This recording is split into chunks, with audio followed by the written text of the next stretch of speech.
자, 안녕하십니까. 노보스 인더스트리 노사장입니다.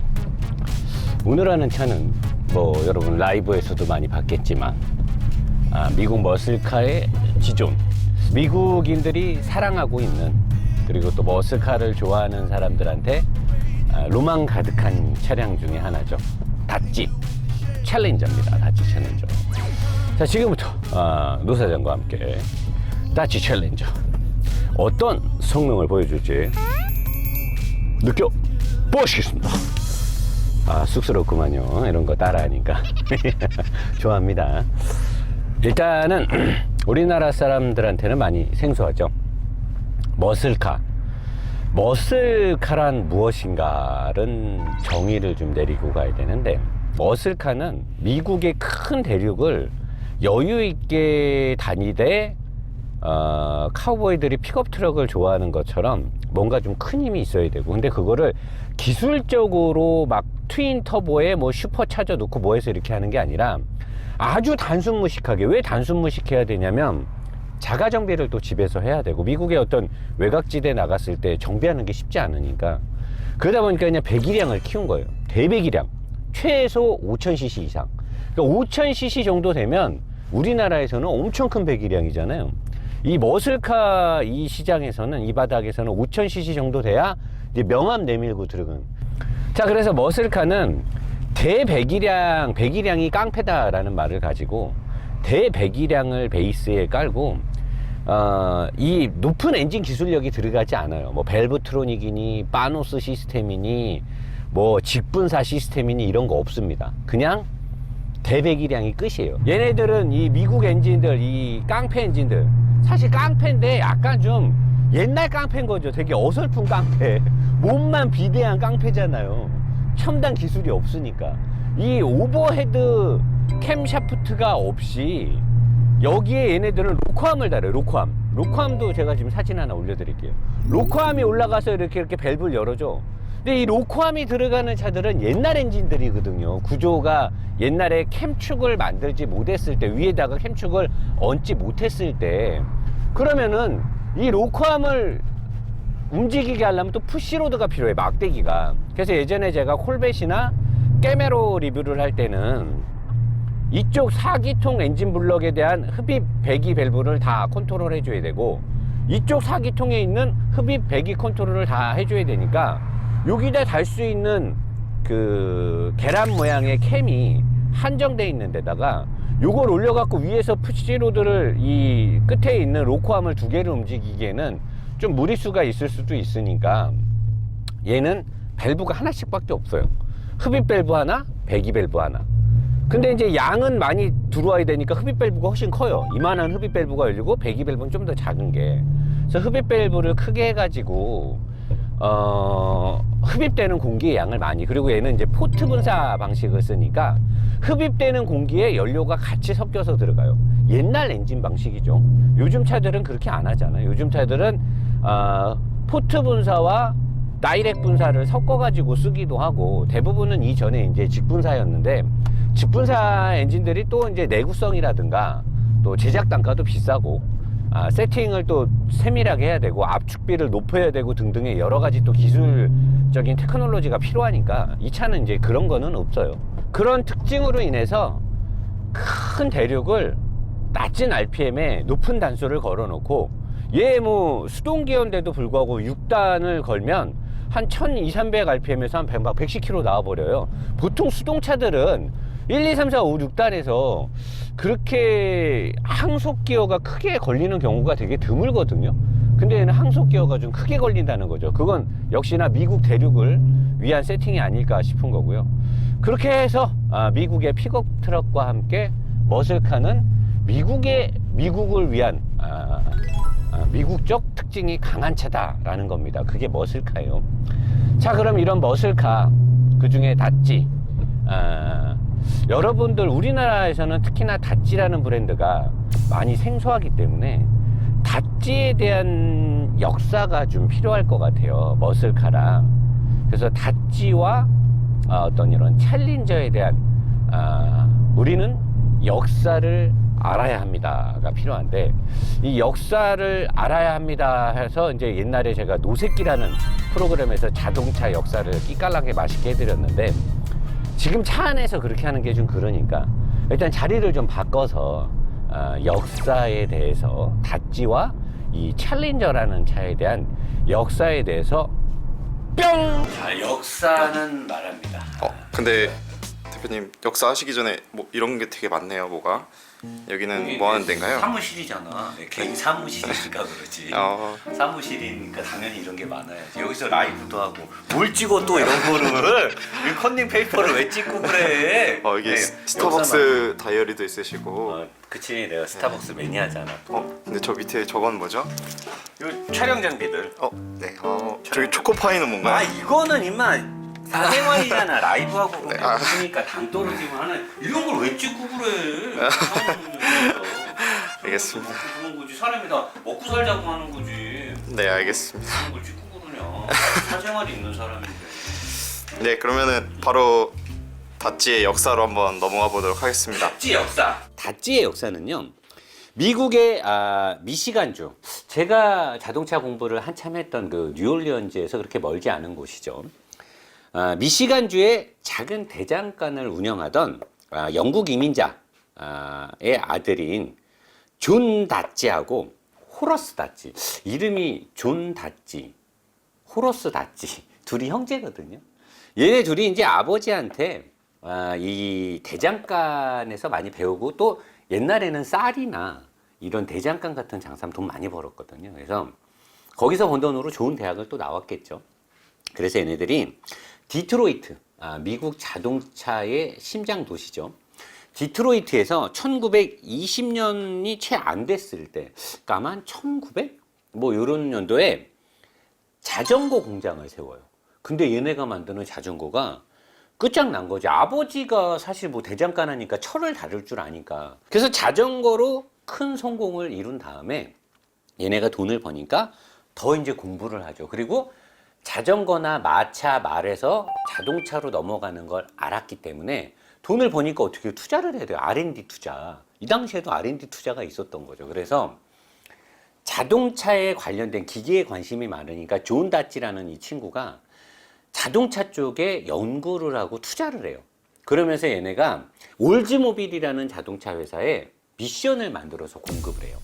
그리고 다찌라는 회사는 1900 한 중반 후반까지 왔을 때 얘네가 낸 특허나 얘네가 개발해서 실용화 시켰던 것 중에 대단한 게 전기로 작동하는 헤드램프. 전기 하면 또 뭐 에디슨, 뭐 전구 따막으면 에디슨, 뭐 그 다음에 테슬라 생각하는데, 자동차에 들어가는 전기 헤드램프는 다찌가 만든 거예요. 그 다음에 도어 잠금 장치. 그 당시에 이제 도둑들이 많으니까 옛날에는 마차 같은 거라서 도어 잠금 장치가 없었거든요.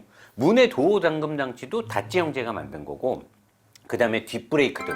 브레이크를 밟았을 때 등이 들어오는 거. 왜냐면 앞차가 가다가 쓰는지 안 쓰는지 모르니까 그런 거를 만든 회사가 다찌예요. 다찌 형제가 만든 거고, 얘네가 이렇게 기술이 좋아서 올즈모빌에 미션도 납품하고 했는데, 헨리 포드가 차를 만들려고 할 때 얘네가 기술이 좋으니까 얘네를 스카웃을 해서, 스카웃이 아니라 뭐 M&A 정도 보면 되겠죠. 같이 개발을 하는데 의견차가 달라. 얘는 고집이 있네. 그리고 헨리 포드는 약간 이제 돈을 벌려는 야망이 강했고, 그러다 보니까 가는 과정에서 결별을 해요. 결별을 하면서 헨리 포드는 T 모델이라는 차를 만들고, 얘네는 거기서 같이 연구 개발을 하면서 습득한 지식과 경험을 가지고 다찌 브로더스라는 회사를 설립합니다. 1914년에. 근데 이때 다찌 브로더스에서 나왔던 차가 포드 모델 T보다는 비쌌는데 철강 소재가 더 많이 들어가고 색깔 선택이라든가 미션이나 여러 가지 등이 모델 T보다 뛰어났어요. 그래서 그 당시에 이 다찌 회사에서 나오는 이 차를 사람들이 되게 알아줬었죠. 근데 1920년대 그렇게 해서 얘네가 이제 미국을 대표하는 다찌 브랜드로 굉장히 큰 성장 가도를 달릴 수 있었는데, 하필이면 성공하니까 병들어 죽는다고 둘 다 폐렴으로 일찍 죽습니다. 그러면서 회사가 쫙 커가는 과정에 갑자기 핵심 엔지니어자, 창업자이자 개발자이자 모트라인 노사장이 나왔을 때랑 똑같은 거잖아요. 창업자가 회사를 딱 나가버리면은 이제 회사의 모토가 흐려지니까. 그러다 보니까 이 다찌라는 회사가 약간 좀 경영상의 문제가 생기고, 그럴 때 신흥, 한 세 번째, 네 번째, 다섯 번째 정도 주자가 되는, 그 당시에 이제 GM, 제네럴 모터스라든가 포드라든가 다른 회사들이 많은데, 크라이슬러가, 이 크라이슬러의 대표 이름이 갑자기 월터 크라이슬러인데, 이 사람이 크라이슬러가 한참 커갈 때 이미 기술이 필요하니까 기회는 이때다 하고 다찌를 인수를 해요. M&A를 해서 다찌를 인수하는데, 다찌를 인수하고 나서 크라이슬러는 굉장히 성장 가도를 많이 달리죠. 그래서 여러분들이 아마 기억할 거예요. 저는 다찌라는 브랜드를 잘 알기 전에 1980년대, 90년대 제가 자동차를 처음 좋아하고 공부할 때 다찌 캐러밴이라고 해서 미국에서 벤, 우리나라 스타렉스 같은, 카니발 같은 캐러밴이 그 당시 8, 90년도에 미국 시장 싹쓸이 했어요. 그게 다찌라는 브랜드에서 나왔던 거고, 다찌의 DNA가 녹아 있었던 거고, 그 다음에 다찌 램이라는 트럭, 미국 사람들한테 엄청 사랑받죠. 그 다음에 90년대에 나왔던 다찌 바이퍼라는 슈퍼카, 이런 것들이 다 다찌에서 나왔고, 월터 크라이슬러 회장은 생애 그런 말을 했어요. 자기가 자동차 회사를 일구면서 가장 보람되고 잘한 일이 다찌 브랜드를 인수한 거였다라고 할 정도로, 크라이슬러 안에서도 다찌라는 디비전이 굉장히 의미가 있었고, 미국 시장에서도 우리나라 사람들은 관심이 없지만 다찌라는 브랜드는 굉장히 유명해요. 그리고 다찌 챌린저는요, 미국에서 이 머슬카를 좀 좋아하거나 관심 있는 사람들한테는 최고의 아이콘이기 때문에, 우리가 생각하는 머스탱이나 포니카나 카마로하고는 약간 등급이 좀 다른 차예요. 그만큼 다찌라는 브랜드를 우리도, 이쯤에서 자동차를 좋아하는 우리 시청자분들도 저와 함께 조금은 관심을 가져줘야 된다는 거고요. 다찌 챌린저의 부분 역사를 보자라고 하면, 59년도에 한정판으로 나왔던 실버 챌린저는 사실상 역사에는 기록되어 있지만 진짜 챌린저로 보기엔 어렵고요. 1970년에서 74년도에 나왔던 그 1세대, 그 클래식카 중에 그 분노의 질주에서도 아마 그 모델이 나왔던 것 같은데 굉장히 멋있거든요. 저거랑 앞모습도 비슷한데 더 납작한데, 그 모델이 어떻게 나왔냐면은 60년대에 이제 50년대부터인가 머스탱이 주름을 잡으니까 GM에서도 그런 포니카, 미국의 아이콘이 되는 그런 걸 잡기 위해서 카마로를 만들어서 시장에 내놨고, 이제 포드의 머스탱과 GM의 카마로가 젊은이들의 어떤 심금을 울리면서 싹쓸이를 해요, 그 시장을. 그 시장은 외국 브랜드는 아예 비집고 들어가지도 못해요. 그러다 보니까 이제 크라이슬러의 핵심 이렇게 신차 개발 프로젝트에 있는 회의에서, 야, 우리 이대로 있으면 안 된다. 우리도 개발하자. 그래서 좋다. 그러면 포드와 GM, 머스탱과 카마로, 너네들의 독주에 대한 우리 크라이슬러와 다찌의 해답은 이거다. 너네를 대항할 수 있는 차를 우리가 내놓으마 하면서 나온 차가 챌린저예요. 이름도 좋잖아요. 도전자. 머스탱과 카마로를 향한 도전자죠. 근데 나오자마자 그냥 싹쓸이 해버린 거죠. 그리고 나서 2세대 때는 미쓰비시하고 크라이슬러가 제휴를 하면서 약간 좀 그 당시에 이제 오일 파동부터 해가지고 좀 문제가 있어서 2세대의 챌린저는 사실 볼품 없고요. 3세대가 2008, 9년에 나온 현재 저 모델이에요. 저 모델이 3세대로부터 나오면서 이제 개량이 되면서 여러 가지 디비전으로 나눠지는데, 저 모델이 나오면서 다찌 차저의 플랫폼을 살짝 줄여요. 그래서 다찌 차저의 플랫폼을 살짝 줄이다 보니까 가속 성능에서는 훨씬 더 좋고 재미는 있는데, 다찌 차저는 최초의 설계부터가 되게 균형이가 잘 돼서 뒷바퀴의 그립이 되게 좋아요. 근데 다찌 차저의 차대를 줄이면서 제가 늘 그러잖아요. 원차대를 줄이면 지오메트리가 깨진다고. 스테빌리티에 붕괴가 온다고. 그래서 저 차는 이 고출력을 쏟아낼 때 뒤에 슬립이 많아요. 근데 다찌 차저는 중량도 더 나가고 뒷바퀴의 그립이 훨씬 더 좋습니다. 그래서 생긴 거는 다찌 차저가 더 멍청하고 둔하게 생겼지만 직발에서는 다찌 차저가 챌린저보다 더 잘 달리는 건 사실이에요. 그래서 그거를 개량해서 저 차를 만들었고, 최초에 나올 때부터 고성능 디비전 SRT8 막 이런 모델로 해서 나왔고, 지금 미국에서는 오리지널 머슬카로는 우리나라 사람들은 잘 모르지만 미국에서 물론 카마로 매니아들도 있고 머스탱 매니아들도 많지만 오리지널 진짜 머슬카를 좋아하는 미국인들은 다치 챌린저를 최고로 쳐준다고 해요. 뭐 저희가 확인한 건 아닌데 외국인의 말을 들어봤을 때 외국인의 어떤 자기네 삶에 그런 녹아있는 생생한 경험담을 제가 인용한 거예요. 제가 인터뷰한 건 아니고요.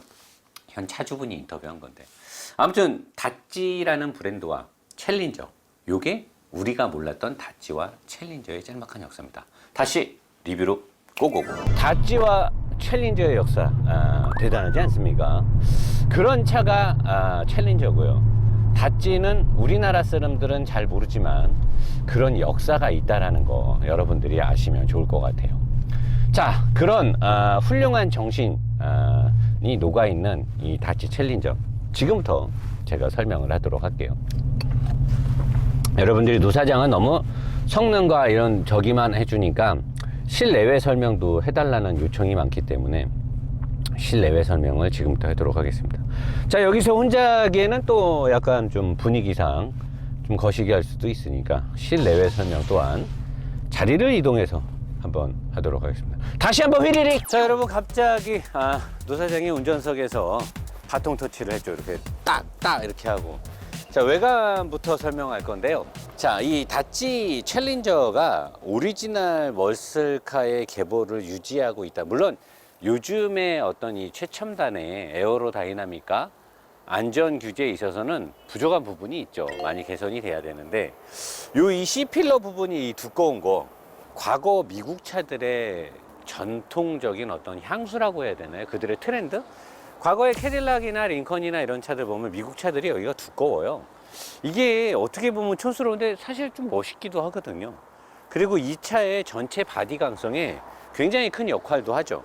그리고 요즘 차들은 트렁크를 절대 이렇게 길게 빼지 않죠. 트렁크가 납작하게 이렇게 길면 공기 저항에서 안 좋은 부분이 있을 수도 있지만 되게 클래식하고 멋있죠. 근데 이게 이제 공간 어떤 활용 부분에서 좀 불리한 게 있기 때문에 요즘 차들은 트렁크를 길게 잘 안 빼고 지붕 라인을 뒤까지 뺀 다음에 여기서 이렇게 대각선으로 내려가서 트렁크 라인이 짧은데 트렁크 라인이 긴 것도 굉장히 매력 중에 하나죠.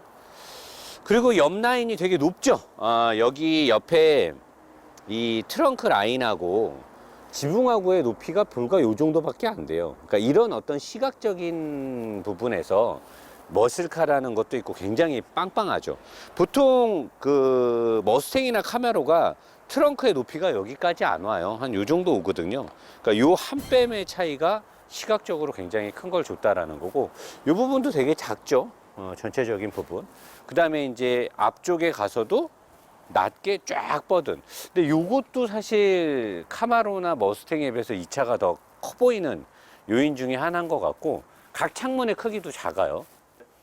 이 앞부분의 매력이 요즘 차들이 라이트가 이렇게 안으로 들어가는 디자인은 거의 없죠. 아마 전 세계에서 얘밖에 없을 것 같은데 옛날에는 이런 디자인이 되게 멋있었단 말이에요. 클래식하고 라이트를 켰을 때도 되게 멋있고, 그리고 여기에 이렇게 밑으로 나와 있는 이 에어댐 같은 게 고속에서 바람이 얘를 눌러주기 때문에 앞바퀴의 접지에 영향을 주긴 하지만 얘는 이제 서스펜션의 설계가 뭐 그렇게까지는 아닌 것 같고, 이쪽으로 추가되는 바람들이 안쪽으로 들어가기 때문에 에어로다이나믹에서 절대적으로 유리하진 않는데도 불구하고 엔진음으로 물고 넘어가고, 여기에 있는 이거는 뭐 대단한 것 같다라고 하는데 아무것도 아니에요. 필터조차도 없고요.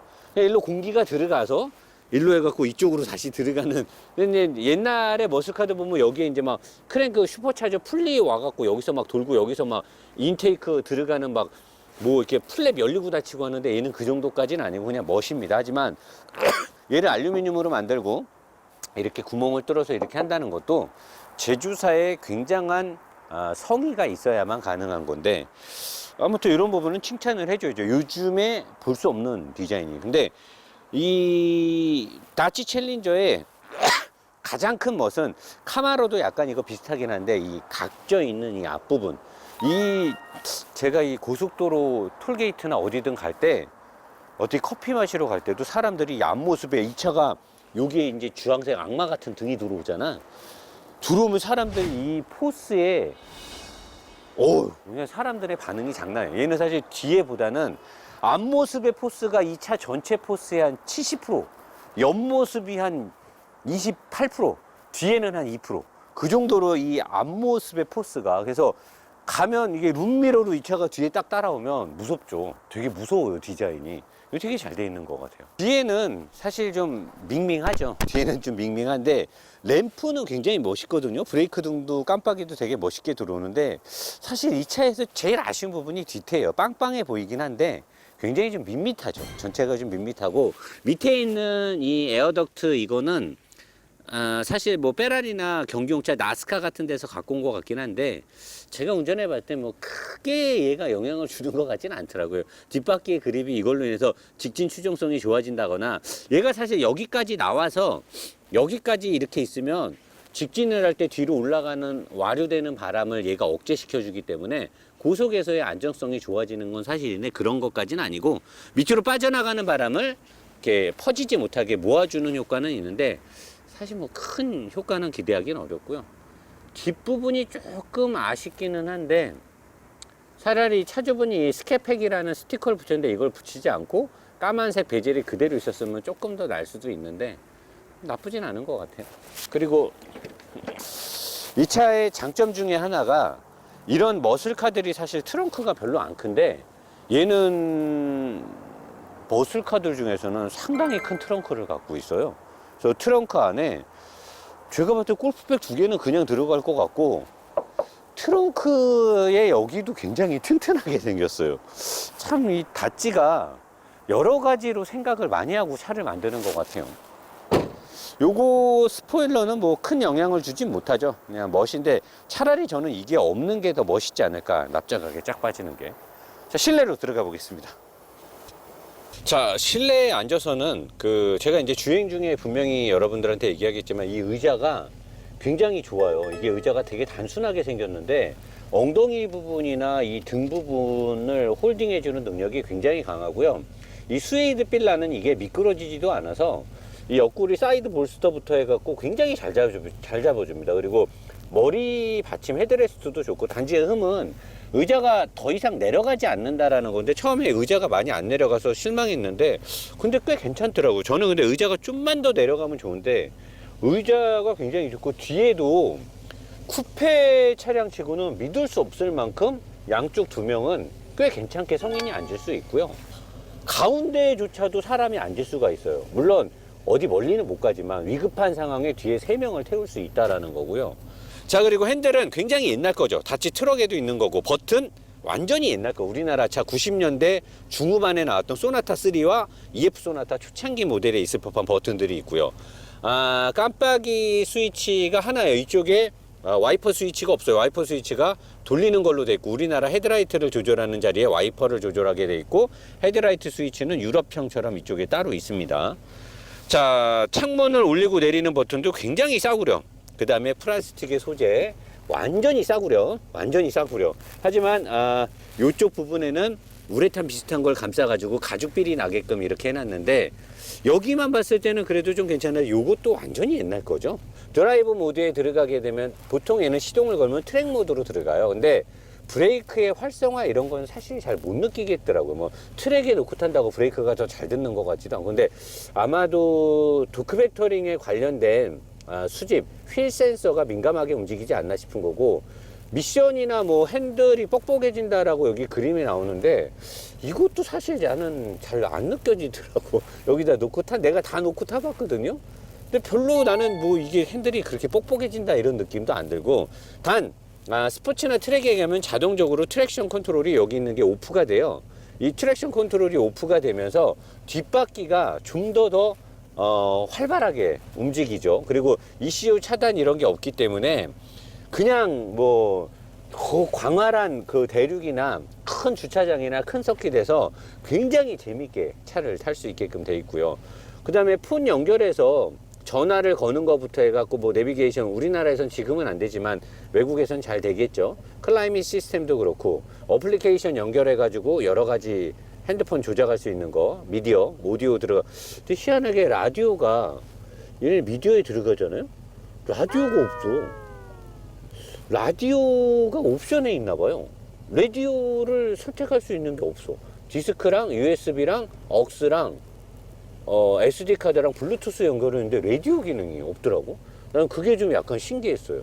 자, 여기까지고 수동 기어는 이분이 이제 레버를 바꾼 것 같은데 자리 위치 딱 좋아요. 딱 좋죠. 그리고 오디오는 하만 카돈인지 뭔지가 들어갔다라고 하는데 그렇게 좋지는 않습니다. 그냥 소소한 거 들어가 있고 트렁크 바닥에 우퍼가 2개 들어가. 그거를 쉐이커 거라고 하는 건지 뭔지 모르겠는데 트렁크 바닥에도 우퍼가 들어있더라고요.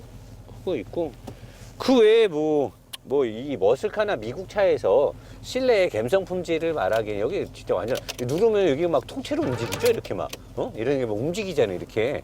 그러니까 미국 차에서는 감성을 얘기하거나 품질을 얘기하면 안 되고요. 미국 차답게 911, 911 이거 누르면은 자동 신고되는 건지 뭔지 모르겠는데 이런 게 있다는 거. 그리고 뭐 아까 조작 편의성이나 보이는 건 제가 주행하면서 얘기를 하거든요. 거기서 보면 되고. 자, 요 정도면은 여러분들한테 충분히 전달이 됐을 것 같으니까 다시 리뷰로 돌아가도록 하겠습니다.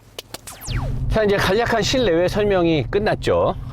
실내외 설명까지 끝났으니까 그럼 이제부터 본격적으로 차에 대해서 얘기를 해야 되죠. 현재 이 차에 들어가 있는 6400cc 헤미 엔진, 저기 보면 392 헤미 엔진이라고 딱 써 있는데 이 헤미 엔진은 원래는 사실 이 크하이슬러하고 다찌에서 이 스포츠카나 이런 데 얹으려고 만든 엔진은 아니고요. 얘네가 원래 이제 픽업 트럭이나 대형차들이 많으니까 거기에 들어가 있는 대배기량 엔진이고요. 거기에 들어갔던 엔진들하고 얘하고는 약간 세팅 값이 달라요. 물론 전체적인 엔진 레이아웃하고 하드웨어는 다 똑같은데 압축비를 좀 다르게 해요. 이 스포츠카 계열에 들어가는 고성능 세단이나 이 SRT라는 뭐 BMW의 M 디비전이나 벤츠의 AMG처럼 크하이슬러에도 SRT라는 고성능 디비전이 있어요. 뭐 데몬이라는 버전도 있고 한데 거기에 들어가는 고성능의 이름인 거죠. 여기에 들어간 엔진은 치밀하게 뭘 한 거는 없습니다. 그냥 배기량이 크고 흡기 밸브를 좀 크게 달고 배기 밸브를 작게 단 거는 얘네가 이제 흡기 밸브를 크게 단 건 제가 하체 우리기에서도 얘기했듯이 많은 엔진 기술이 들어가지 않다 보니까 그냥 연료랑 공기를 많이 때려 넣어야 되는데 근데 얘네는 밸브를 사정없이 넓게 만들어요.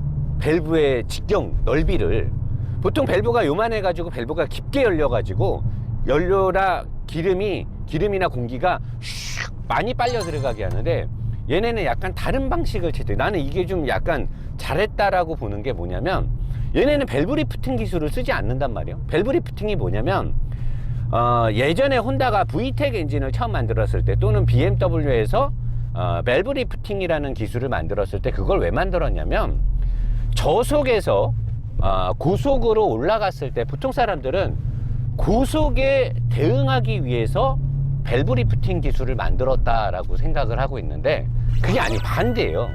고성능 엔진인데 4000rpm, 5000rpm, 6000rpm에서 쫙 부드럽게 돌아가게 만들어 놨는데 낮은 RPM에서 안 되니까 낮은 RPM에서는 밸브를 의도적으로 조금만 열리게 해주는 기술들이 들어간 게 밸브 리프팅하고 VTEC 기술이에요. 낮은 RPM에서 고성능으로 갈 때 변하는 엔진이 아니고 고성능에 맞게 엔진을 만들어 놓고 일반적인 주행에 어울릴 수 있게끔 엔진을 만들어 놓은 거란 말이에요. 근데 얘는 그렇게 고회전을 하는 엔진이 아님에도 불구하고 보호를 굉장히 넓게 가요. 그래서 나는 아니 RPM이 꼴랑 5000 정도 많이 돌아야 한 5500이고 6000인데 얘는 사실 5000rpm 이상이 넘어가게 되면은 엔진이 약간 부담스러워요. 5000rpm이 넘어가면 엔진의 특성이 살짝 죽어버리는 엔진인데 그렇다 보면 이 엔진이 막 이렇게 움직이는 엔진이 아니란 말이에요. 소스트로크의 전형적인 엔진이 아닌데 그러면 왜 보호를 넓히고 스트로크를 짧게 했을까 제가 고민을 해보니까 밸브를 큰 거를 달기 위해서 보호를 넓힌 거다. 그래서 밸브를 큰 거를 달고 밸브를 깊숙하게 열지 않아도 많은 공기와 연료가 들어갈 수 있게끔. 그래서 이 엔진은 제가 봤을 때 현행 미국에서 팔고 있는 모든 머슬카들 중에 가장 푸시로드 방식인 구형 시스템을 쓰는 대배기량 깡패 엔진 중에 가장 엔진이 활발하게 움직이지 않느냐 그런 게 있고 대신에 이 활발함이 낮은 RPM에서는 콜벳이나 카마로 또는 머스탱보다는 부드럽진 않아요, 엔진이. 걔네들은 시동을 걸어놓고 이러면 깡패 엔진이긴 하지만 굉장히 부드러운 신사적인 면모가 좀 있는데 얘는 그런 게 없어요. 엔진이 좀 거칠죠. 거친 대신에 3,000을 넘어 4,000을 넘어 5,000까지 갔을 때 엔진의 어떤 그 힘을 쏟아내는 느낌은 걔네들보다 얘가 훨씬 좋습니다. 얘는 엔진에서 나오는 출력이 머스탱과 카마로하고는 약간 급이 달라요. 머슬카의 엔진 치고는 야 상당한데? 이 정도면은 차만 좀 민첩하면 꽤 좀 괜찮게 할 수 있지 않을까. 아 이거 엔진 좀 마음에 든다. 근데 이게 참 신은 공평한 게 얘네가 이 차가 엔진이 이렇게 오리지널 깡패 같고 힘이 잘 나오고 막 이러니까 단점이 있어요. 뭐냐면 엔진이 커요. 그 포드나 캐메로에서 쓰는 그 스몰 블럭 엔진들은 블럭이 작아요. 블럭이 작아가지고 얼핏 보면 이거 8기통 맞나? 이런 식으로 볼 정도로 약간 블럭이 작은데 얘는 엔진 블럭이 되게 커요. 그리고 엔진 무게가 꽤 나갑니다. 그래서 사실 원래는 이 엔진은 트럭에 넣어야 되는 맞는 엔진인데 닷지는 트럭에 들어가는 엔진을 개조해 가지고 이런 빠른 차를 만드는 걸 좋아하는 브랜드예요.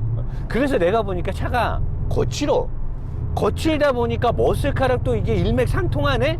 그러다 보니까 미국인들이 최근에 들어와서 이 다츠 챌린저를 가지고 오리지널 머슬카다 라고 얘기를 하는 거죠. 왜냐면 요즘에 나오는 머스탱이나 카마로는 많이 도시화가 됐고 많이 소형화가 되고 디자인의 이런 것들이나 크기 같은 것들이 많이 이제 현실과 타협을 하거든요.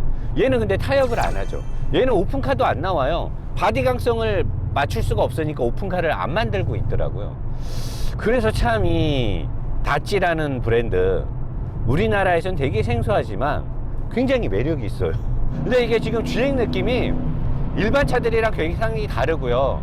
180에서 지금 코너를 돌면서 악셀을 밟으면 뒤에가 약간 이렇게 좀 슬림 나는 느낌으로 차가 가거든요.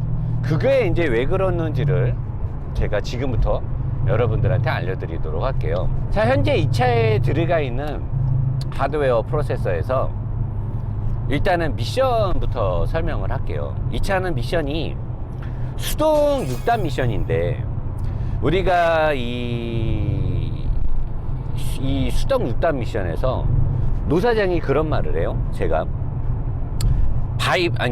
머슬카를 타려면 무조건 수동 미션을 타야 된다. 왜 수동 미션을 타야 되냐면은 보통 차들은 수동 미션을 타면 2단, 3단, 4단 넘어갈 때 엥 하고 연결되면서 딱 변속을 하면 1단 출발 엥 가다 2단 엥 가다가 3단 넘으면 엥 4단 엥 이렇게 하면서 RPM과 미션의 기어 단수가 연결과 연결을 통해서 동력을 효율성 있게 쫙 이렇게 올려주면서 간단 말이에요. 2단에서 엥 올라갔다 3단 바꾸면 RPM 딱 떨어지고 엥 올라가고 4단, 5단 쫙 이렇게 연결. 그게 미션이 원래 하는 역할이잖아요.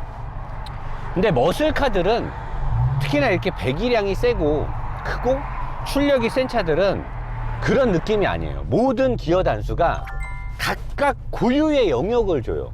배기량 깡패가 뭐냐면 자 2단에서 출발해.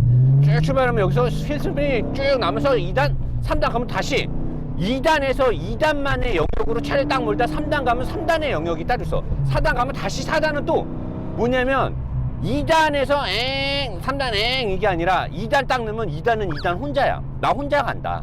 2단만으로 그냥 한 100km 가까이 가요. 2단 혼자서 그냥 지가 혼자 알아서 가. 그러다가 3단을 넣으면 새로 또 시작이야. 처음에 2단 넣듯이 얘는 1단을 안 넣어요. 1단 넣고 출발하면 너무 이게 휠스핀이 많이 나서 그냥 평상시에 2단 넣고 가면 되거든요. 2단 넣고 출발 와 가면 2단 혼자서 80km 막 90km까지 그냥 혼자 간 다음에 3단 넣으면 3단이 또 지 혼자야. 이게 클러치 반 클러치 넣으면 3단 출발도 되거든요. 그러면 3단은 3단 혼자서 3단만의 영역으로 또 혼자 막 놀아요. 그래갖고 3단에서 한 100, 120까지 올렸어. 다시 4단 딱 넣어. 그럼 4단도 지금부터 다시 시작이야. 지 혼자서 다시 시작.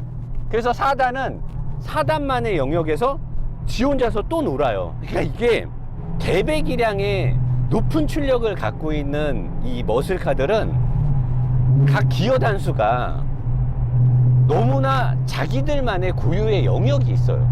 그래서 그냥 자기가 알아서 혼자 가는 맛이 있어요. 그래서 미션을 변속할 때마다 되게 재밌어요. 근데 자, 미션이 이제 이런 느낌으로 가는데, 이 차에 들어가 있는 미션은 여러분들한테 제가 좀 알려줘야 될 게 있는데, 이 차의 미션은 일반 미션은 아니에요.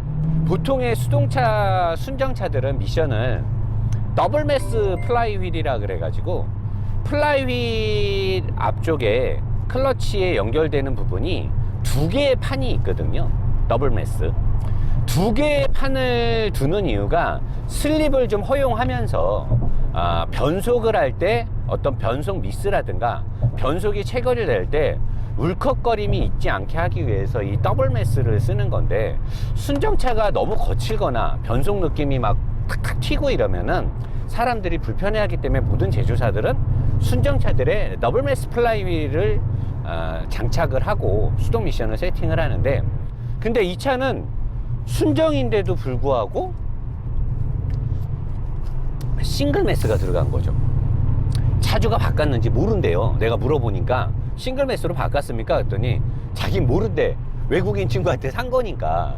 그러니까 내가 봤을 때는 아무래도 차에 마력이 있고 어떤 운동 특성상 스포츠함을 줘야 되니까 다찌 쪽에서 일부러 이 싱글 매스 플라이휠을 달아가지고 미션을 세팅한 게 아닐까. 그렇기 때문에 동력이 전달될 때마다 우리 트윈 클러치들 스포츠 플러스나 뭐 이런 스포츠 모드에다 놓고 달리면 더블 클러치도 변속할 때마다 탁탁 이렇게 클러치가 달라붙는 느낌이 딱딱 느껴지잖아요. 얘가 모든 변속을 할 때 그런 느낌이 느껴져요. 그건 뭐다? 클러치에서 명확하게 동력을 전달해 주면서 스포츠함을 주고, 미국 사람들의 특징인 나중에 메인터넌스가 도래됐을 때 정비 비용을 절약하기 위해서 이렇게 한 게 아닐까. 그래서 이런 차를 타면 왜 우리가 탔던 다른 수동차들 뭐 제네시스 쿱이라든가 이런 것들에 비해서 왜 이렇게 차가 거칠지? 그 느낌은 기술이 없거나 아니면 얘네들이 의도적으로 이렇게 거칠게 만든 게 아니고, 이 싱글 매스 플라이휠이 들어갔기 때문에 변속이 될 때마다 슬립을 허용해주는.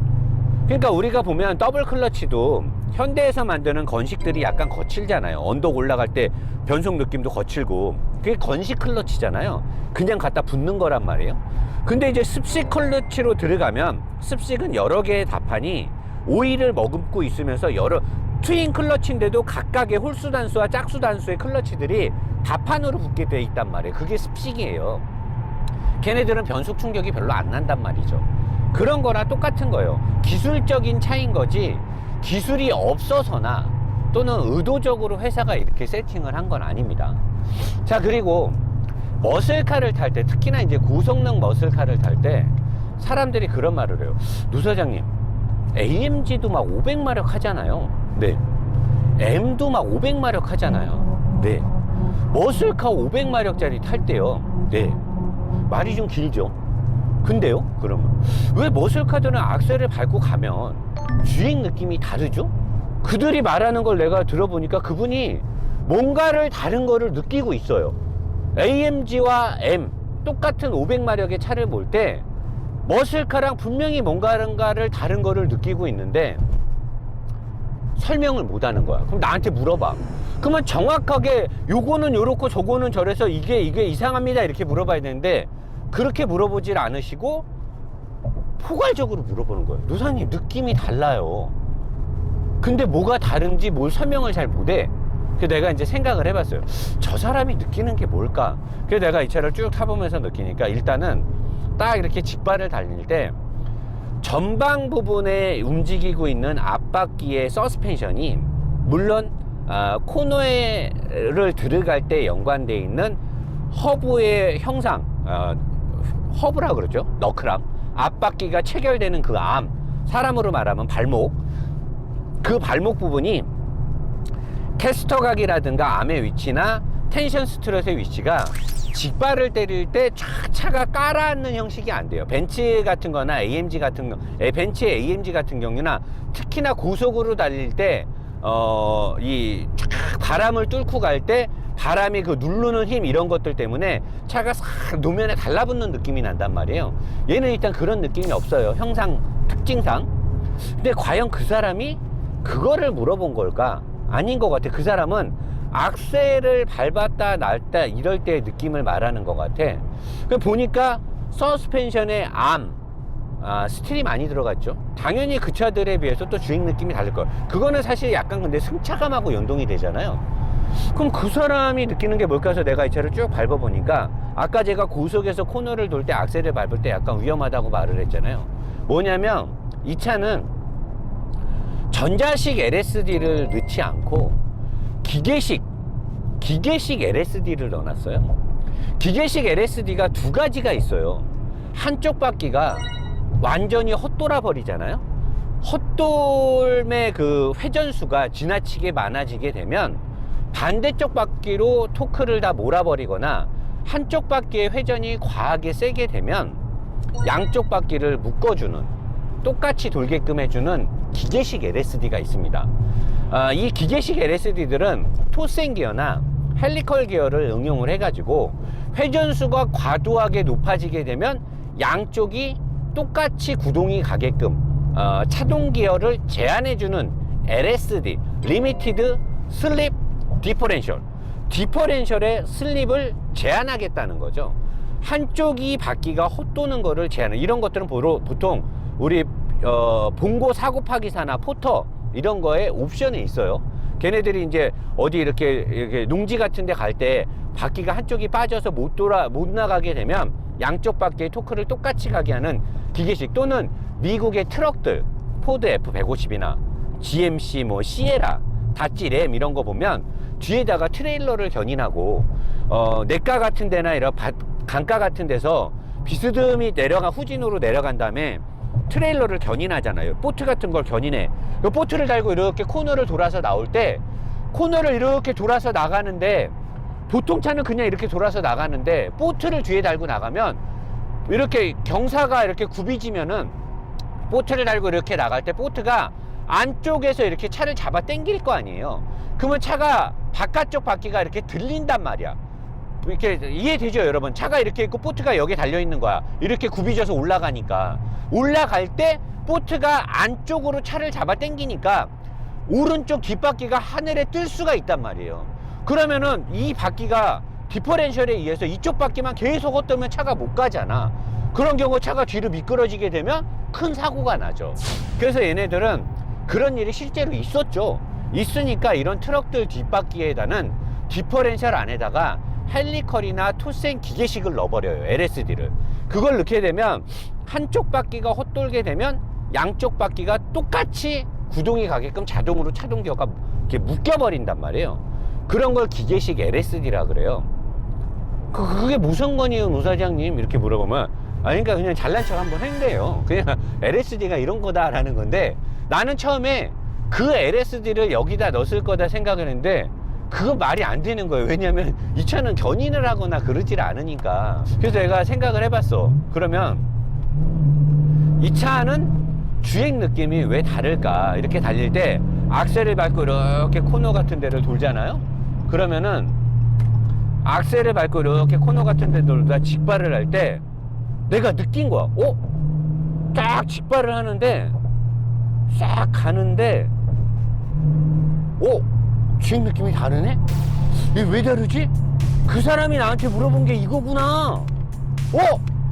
이 악셀을 밟고 이렇게 하는데, 그냥 이렇게 갈 때는 처음에는 가다가 이렇게 한참 가면은 어느 순간에 싹 풀리는 느낌이 들고, 악셀을 밟고 이렇게 쭉 가면 갈 때마다, 악셀을 밟고 갈 때마다 뭔가 이상 야릇한 뒷바퀴가 뭔가 묶여갖고 가는 느낌이 나요. 뒷바퀴가 같이 움직이는 느낌이 난단 말이에요. 같이 움직이는 게 뭐예요, 노 사장님? 물어보면, 악셀을 밟을 때마다 뒷바퀴는 하나로 축으로 묶여갖고 움직이게 돼요. 이런 거를 1A LSD라고 해요. 1A, 1.5A, 2A라 그래가지고 디퍼렌셜을 전자식이 아닌 기계식으로 묶어주는 건데, 여기에 대한 일단 그림 설명을 여러분들이 봐야 이해가 되니까, 자, 그림 설명 넘어갈게요.